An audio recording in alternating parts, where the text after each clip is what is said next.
Hey neighbor, welcome back to another episode of 7 on Sunday. My name is John, and today I'm counting down 7 of the most intriguing stories surrounding bands that exploded in popularity and subsequently imploded following that wave of success. Falling apart after fame can mean a lot of different themes, so to kind of toss some parameters on this, we're going to be breaking down groups that either straight up broke up, lost members, went on hiatus, got screwed over by a record label, or just simply couldn't take the pressure of being in the spotlight, which is completely understandable given how intense both fans and the media can be. Each band is unique in the way that they fell apart, and while some of these are still together or else have regrouped after some sort of breakup, some aren't, and my respect goes out to all the fallen comrades that are no longer with us in one way or another. I obviously couldn't quite cram every act that this has happened to in one single video, so if you have suggestions for bands to feature in part 2, then fire away in the comments. Don't forget to hit the like button if you enjoy the video, it helps out more than you know, it's what winners do, it helps out the channel greatly, and if you're new to my channel, then subscribe for the love of music. This is a topic that I've actually been wanting to cover for years now, so let's open up the list by jumping across the pond to the UK. You're so naive, yet so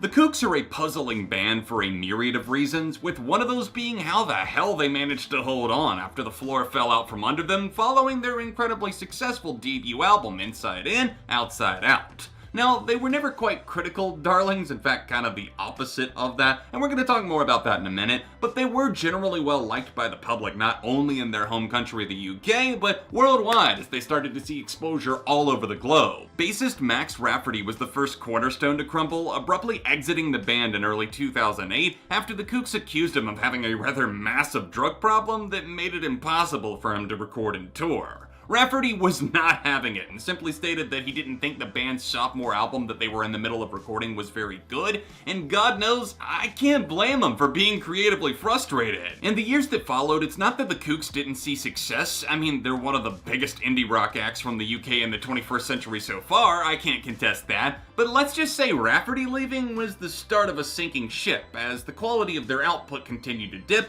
and drummer Paul Garrett departed the band due to an ongoing nerve problem, which made it borderline impossible for him to play for extended periods of time. They haven't topped the charts since Conk dropped in 08, but the Kooks have soldiered on as a trio despite their material feeling washed up and lackluster as a whole. I'll admit that they do have a subtle charm to them, but I never really thought that Luke Pritchard was a good frontman, nor do the basic monotonous song setups do them any favors. What once looked like indie's next big thing quickly turned stale, and the internal issues of the band only worsen whatever bright future they might have had. That was a dream. Stow you away in your sleep. Save you from a fire, gun for hire. One of the most bizarre cases of fame ruining a band is something I didn't even know the full extent of until I started digging around in preparation for this video. I'm a casual fan of the 90s emo punk band Jawbreaker, but I genuinely had no idea how turbulent their final years together as a band actually were. Imagine building up a following in the punk scene, much like bands such as Green Day, or The Offspring, or Rites of Spring did before you, except you establish yourself as more of an emo entity, grappling with raw pain and catchy feelings through these passionate deliveries. Once you've got a solid following and people are really loving your music, you sell the hell out and get $1 million from a big label and literally almost no one likes your new direction? That's unfortunately the story of Jawbreaker, and it really leaves me confused because I'm not sure if I've ever seen a story unfold quite like theirs. You see, where Green Day actually caught on in the mainstream immediately and it didn't matter that they were banned from playing smaller venues like Gilman Street, Jawbreaker never really got that level of exposure, and there weren't enough new fans that enjoyed their more cleanly sung and produced sound at the hands of Rob Cavallo. I'm pretty positive my first exposure to Jawbreaker, ironically, was that misunderstood final album Dear You from 1995. Someone told me it was their easiest to get into, their most accessible, so I checked it out around the first time that I heard Sunny Day Real Estate as a part of my introduction to 90s emo like a decade ago, and I mean,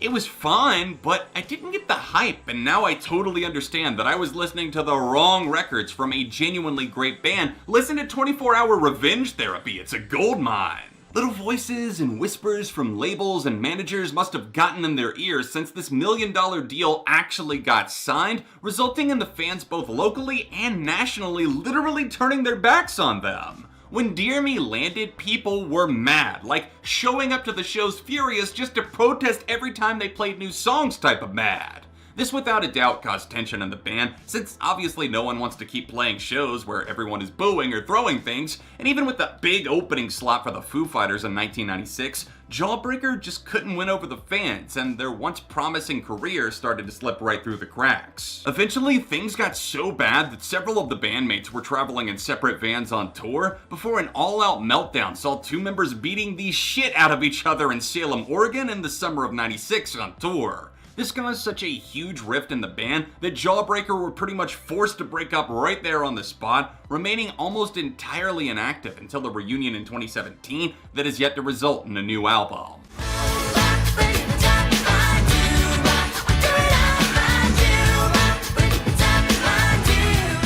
Teeny bopper heaven, thy name is Hanson, if you grew up in the 90s that is. So Hanson are a bit hard to explain, considering they never had like a long, extended run of successful albums before fading away. They put out one huge album, Middle of Nowhere in 1997, and a Christmas album, Snowed In if you want to count that, and then the band of brothers all hit puberty, and the record label seemingly lost all interest. Okay, that's a bit of an oversimplification, so let's rewind a bit and flesh that out so that you can understand where they came from. Hanson were officially formed in 1992, but the brothers grew up playing various instruments and singing together, eventually hitting it big due to that unavoidable single Bop, which indeed is still a fucking bop, even if I have no clue what the hell they're singing about. But hey, nonsense can be fun. Their manager landed them a massive record deal on the back of that song, and their major label debut, Middle of Nowhere, eventually sold more than 10 million copies worldwide. Holy Hanson, those are some huge numbers. Yet, in the next few years, their balls dropped, the voices got deeper, and suddenly the label didn't see the dollar signs written all over them, as their next album took nearly 3 years to release. Hanson named that follow-up album This Time Around, and although its lead single If Only charted modestly enough,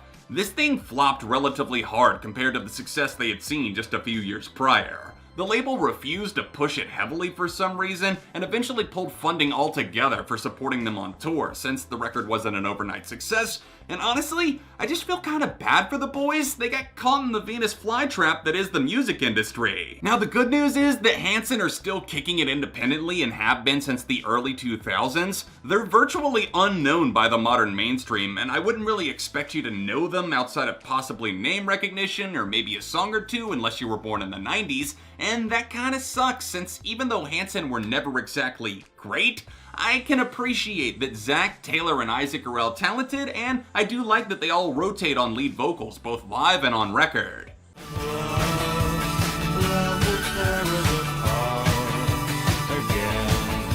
Who could have predicted that one of the most iconic bands still worn on t-shirts to this day would have only lasted a mere 4 years before ending in absolute tragedy? You could argue Nirvana met a similar fate in the early 90s, considering both had the same harrowing outcome, that being the lead singer dying by suicide. That's the sad ending, but well before things took that devastating turn, post-punk band Joy Division looked to be one of the most promising freshman acts of the late 70s. Frontman Ian Curtis had a mysterious aura surrounding his live performances, and while the group often fought pretty heavily with their producer in the studio and they accused him of not really capturing their sound, the tracks still hold up incredibly well, whether you're hearing the original audio or the remastered recordings. By the time the English rockers unleashed their darkly danceable debut album Unknown Pleasures in summer 1979, they had already built out a sizable following, and the initial sales were sky high compared to the label's modest expectations.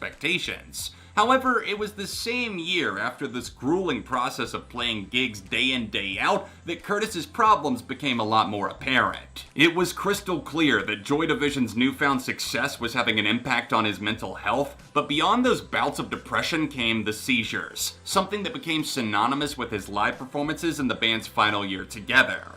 While prescription drugs were able to reduce the amount of seizures he was having, things still weren't right in Curtis's life, considering his marriage was failing due to his infidelity and hectic touring schedule. April 1980 saw Ian Curtis's first attempt to end his own life at the hands of an overdose on his seizure medication. No one, including his own bandmates, took this as a serious warning sign for whatever reason at that time, but after a few ill-fated tour dates that saw unpredictable behavior on stage from their increasingly ill leader, Curtis hanged himself on the night of May 18, 1980, dead at the age of 23 before their newly recorded sophomore album even saw the light of day. The remaining members grieved his loss as the record label rolled out the now classic follow-up Closer that July, later ending the band as a result of a pact they'd made agreeing that they'd break up if any member left or passed away for any reason.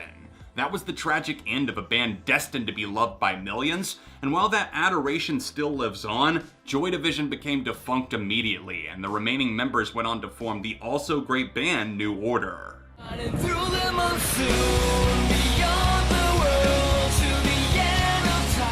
German pop rock band Tokio Hotel were considered to be titans of the industry, poised to break through in international markets and remain a dominating force for decades to come.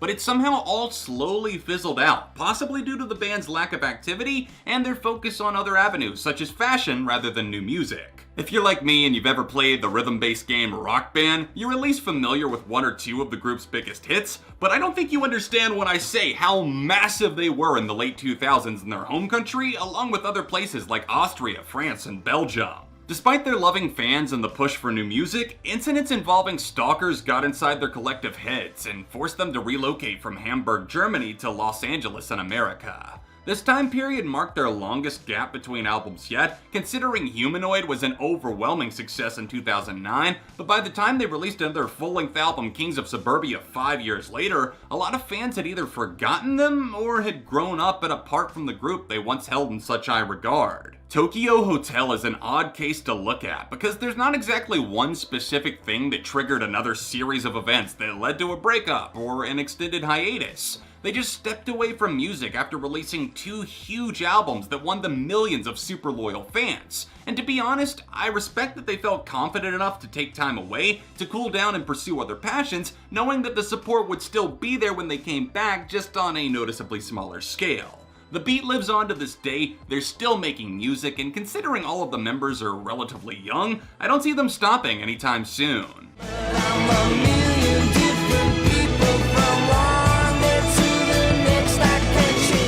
What a hell of a plot twist turning timeline this English rock band was. Maybe that's half of the appeal with the Verve, the whole like Ross and Rachel, will they won't they break up, or will they instead make sweet sweet love to our ears with their constantly evolving brand of rock that combine Britpop, shoegazing, indie, psychedelics, and more? I like this band a lot, based on the 11-time certified platinum breakthrough Urban Hymns, along with some of the other stray material I've heard from various other eras of the band, but without a doubt, their biggest recognition they ever received was for that album, and I can totally see why. They struck gold at just the right time with that post-Britpop sound and the gloomy, relatable lyrics. The Verve got together originally in 1990 and dropped 2 albums before encountering their first roadblock, which, as we all know, that's a breakup. Breakup is a word that you're gonna hear me use a lot with them, because holy shit, the Verve love to break up and they love to get back together. Their fearless, outspoken leader Richard Ashcroft could be blamed for a lot of this, considering he did break them up the first time only to regroup them a few weeks later, doing it again after their explosion onto the mainstream in the late 90s.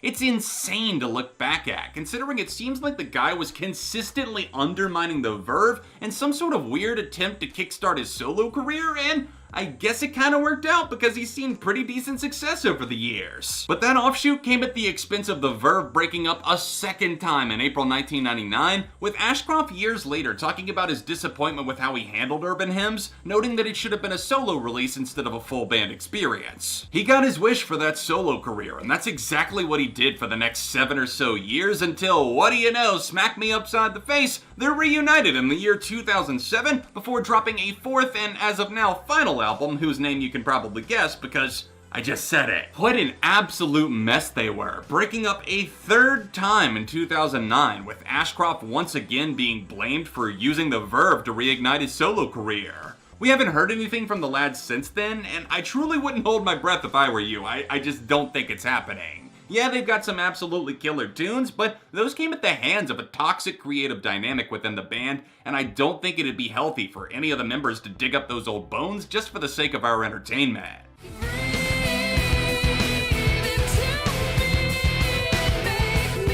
Taking the crown at number 1 on this list of bands that fell apart after finding fame is Evanescence, a gloomy gothic rock and metal band that were on the cusp of creating a long-lasting stable career. While they've remained surprisingly relevant, which is impressive, it's kinda undeniable that a lot of crazy factors, including a primary member leaving right after their debut album, contributed to the anxiety of Amy Lee and the unrest within the remaining bandmates. Fallen was the dynamite switch in motion after years of frontwoman Amy Lee and guitarist Ben Moody building a local fanbase by playing coffee shop gigs and releasing limited EP pressings that are long since out of print. They took a huge step up by signing to a major label and hitting the jackpot, as that record went on to sell, wait for it, over 17 million copies worldwide. That's literally one of the biggest selling albums of this century. But something happened around this time that didn't sit well with the two founding members. They had vastly different ideas of what Evanescence was or is or was going to be, and without warning, Ben Moody walked away, quitting the band in the middle of tour in October 2003, just 6 months after they released their debut album. This obviously came as an unexpected twist in the history of the band, but Amy kept the remaining members out on the road, touring away well into 2004 as she slowly started crafting what would become The Open Door, that sophomore album that came 3 years after Fallen in 2006. By this time, every original member of the Fallen era had quit the band for various reasons, leaving Amy Lee with a completely new set of bandmates to help her carry out their distinct brand of metal that introduced more symphonic elements this time around. Little did we know, that would be the last time we'd hear from Evanescence for 5 years, with that later 2011 self-titled success being their last album of fully original material until 2020's The Bitter Truth. Hiatus, break, rift in time, whatever you want to call it, Evanescence had it in spades. Was it Ben Moody leaving that caused this? No, don't be dumb, come on, of course not. However, if you guessed record label contracts and music industry bullshit, well, you'd be hitting the bullseye on the dartboard, because so many of the delays can be traced back to managerial tension and labels forcing Amy to scrap entire albums worth of material for some unknown reason that's most likely completely stupid. Picturing what could or likely should have been had it not been for all of the drama is a fever dream, considering the heights their first 2 albums reached. I mean, what would have happened if there hadn't been such long gaps in between releases? The fans clearly want more, and that's great that so many still show them support, but I often kind of found it hard to be patient, even though I understand that so many of the delays were out of Amy's hands. I guess we'll never know how that would have played out, but hopefully now, Evanescence are in a comfortable place of modest success that they can play out however they want to, now that the insane expectations have been lifted from their shoulders. What was your favorite band that fell apart that I picked for this list? Let me know in the comments, along with any other tragic tales of bands that fell apart after fame that you'd like to share. Thanks so much for watching, for liking the video, and for supporting my content. If you'd like to take that support to the next level, then consider supporting me on Patreon at the top link in the description.